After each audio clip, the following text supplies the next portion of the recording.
जिसे वो अपनी बहन समझता था वो उसकी माँ थी, और जो माँ बाप थे वो नाना नानी, और इसी ने उसके दिमाग में नफरत का बीज बोया। अब आप जरा तसव्वुर करें कि जिस लड़की को आप अपनी बड़ी बहन समझते रहे हो वो दरअसल आपकी माँ हो, और जिन्हें आप अपने वालिदैन समझकर पले बढ़े वो आपके नाना नानी हो।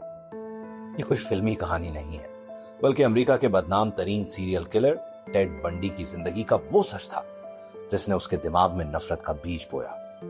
टेड पर जब ये राज खुला तो उसके अंदर का इंसान तो मर गया, लेकिन एक ऐसा दरिंदा पैदा हुआ जिसने खूबसूरत लड़कियों को निशाना बनाना शुरू कर दिया, क्योंकि वो उनमें अपनी उस धोखेबाज मां का अक्स देखता था। लेकिन एक कानून का तालिब इल्म इतना शातिर कातिल कैसे बना कि पुलिस को उसे पकड़ने में बरसों लग गए। एक लड़का जो कानून की पढ़ाई कर रहा है, सियासत में सरगर्म है, जिसकी मुस्कुराहट पर लड़कियां फिदा हैं और जिसका मुस्तकबिल रोशन नजर आता है, लेकिन इसी मुस्कुराहट के पीछे एक ऐसा दरिंदा छुपा है जिसने 30 से ज्यादा मासूम जाने ली। टेड बंडी ने पूरी दुनिया के कानून और नफ्सियाती माहिरीन को चकरा कर रख दिया। नफ्सियाती माहिरीन कहते हैं कि बंडी एंटी सोशल पर्सनैलिटी डिसऑर्डर का शिकार था। वो हमदर्दी महसूस करने के काबिल ही नहीं था। माहिर नफ्सियात डॉक्टर डॉरोथी लुइस ने उसे बाइपोलर डिसऑर्डर और मल्टीपल पर्सनैलिटी के करीब पाया, लेकिन असल हकीकत उसकी एंटी सोशल पर्सनैलिटी थी, जहां हमदर्दी का कोई नामो निशान नहीं था। वो लाशों के पास बार बार जाता, उनका सिंगार करता, उनके साथ वक्त गुजारता।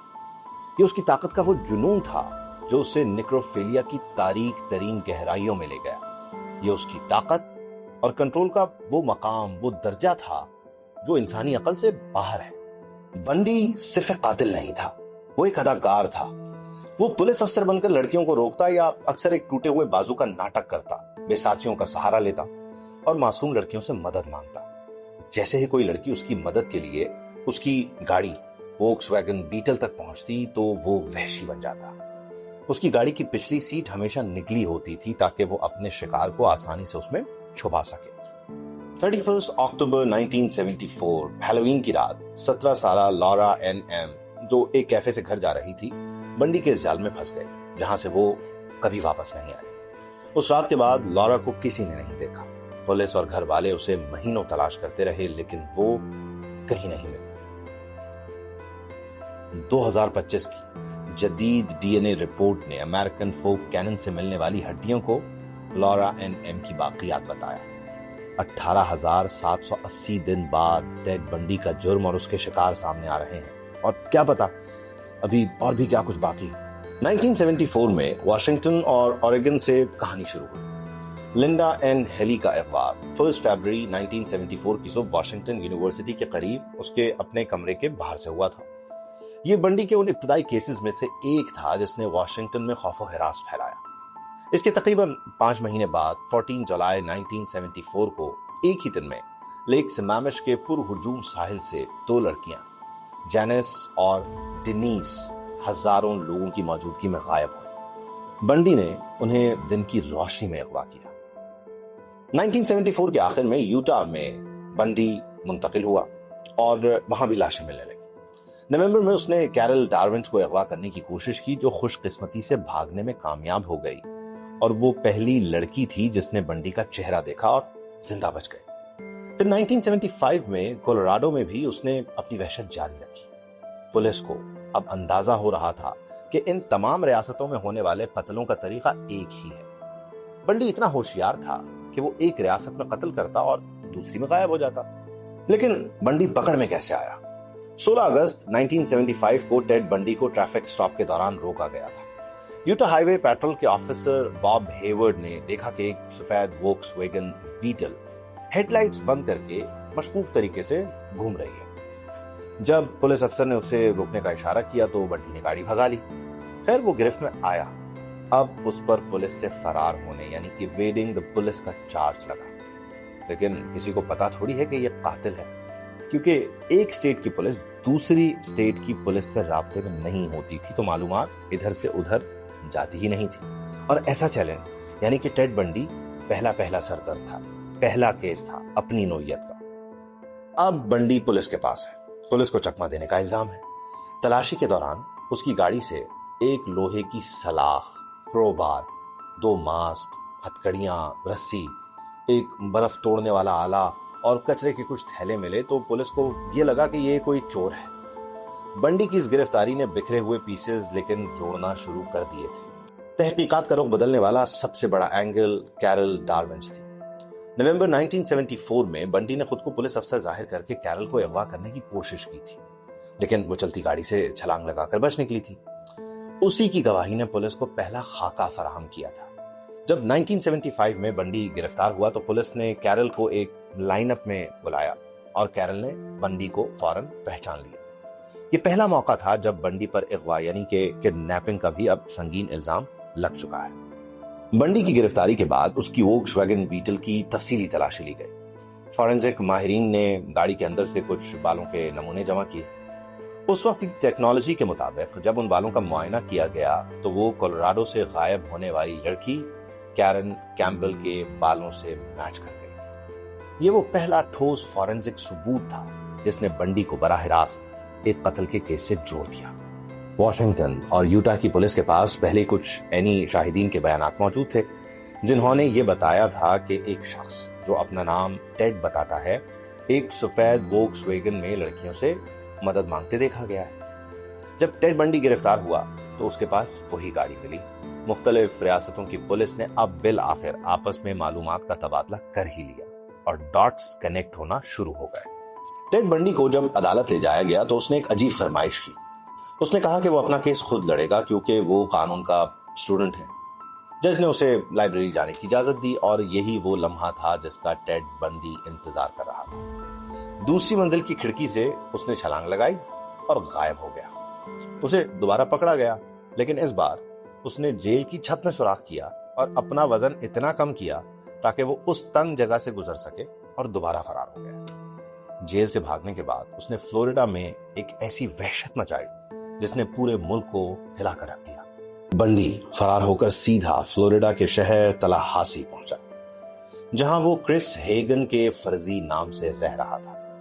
यहां उसने अपनी जिंदगी की सबसे हौलनाक वहशत मचाई। ची ओमेगा पर हमला और 12 साला कैम्बरली लीच का अगवा उसकी आखिरी गलती साबित हुए।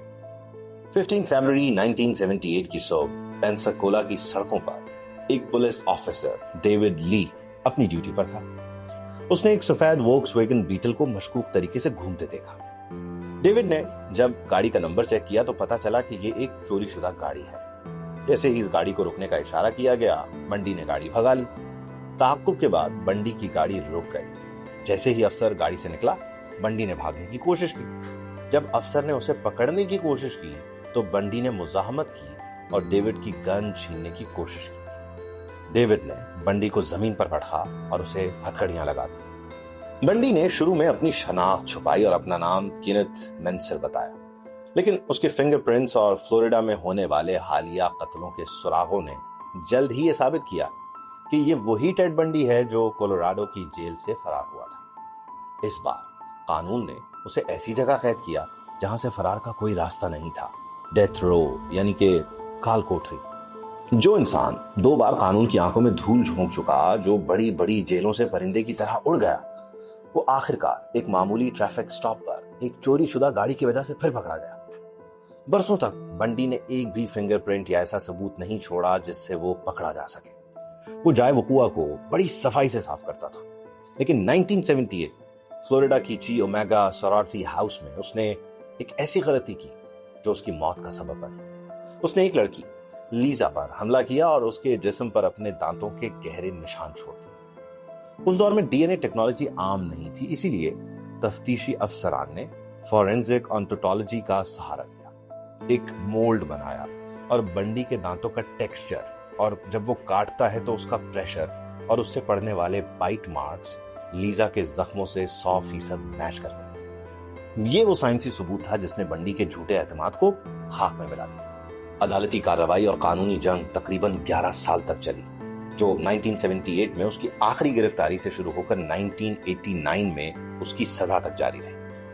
फ्लोरिडा में होने वाला उसका ट्रायल तारीख का पहला ऐसा केस था जिसे टीवी पर भी लाइव दिखाया गया और इस लाइव नशरियात ने उसे एक मीडिया सेलिब्रिटी बना दिया और बंडी ने अदालती कार्रवाई को भी एक थिएटर में बदला। وہ عدالت میں کھڑے ہو کر گواہوں سے جرح کرتا، جج سے مذاق کرتا اور مسلسل یہ تاثر دیتا کہ وہ ایک بے قصور اور پڑھا لکھا نوجوان ہے جس سے جسٹس سسٹم، نظام عدل غلط طور پر نشانہ بنا رہا ہے۔ اس کے انکار کی سب سے بڑی وجہ اس کی شدید انا، نارسسزم تھی۔ اسے یقین تھا کہ وہ جج اور جیوری کو اپنی باتوں سے گھما لے گا۔ وہ ہر ثبوت کو جھٹلاتا رہا، یہاں تک کہ فورنزک کے ذریعے اس کے دانتوں کے نشانات مقتولہ کے جسم پر موجود زخموں سے جب میچ کر گئے تب بھی اس نے اسے ایک سائنسی سازش قرار دیا۔ لیکن فلوریڈا کی عدالت نے اس سے الیکٹرک چیئر یعنی بجلی کی کرسی پر موت کی سزا سنا دی۔ 24 جنوری 1989 فلوریڈا کی اسٹیٹ پریزن میں اپنی موت سے صرف چند گھنٹے پہلے بنڈی نے بالآخر وہ نقاب اتارا جو اس نے برسوں سے پہنا ہوا تھا۔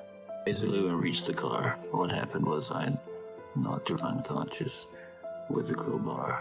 Was she alive or dead? Don't know if she was unconscious, but she was very much alive. اس نے 30 قتلوں کا اعتراف کیا، لیکن انویسٹیگیٹرز کا ماننا ہے کہ یہ تعداد 100 کے قریب ہو سکتی ہے۔ اس نے ان پہاڑیوں کے پتے بتائے جہاں اس نے سالوں پہلے لڑکیوں کو دفن کیا تھا۔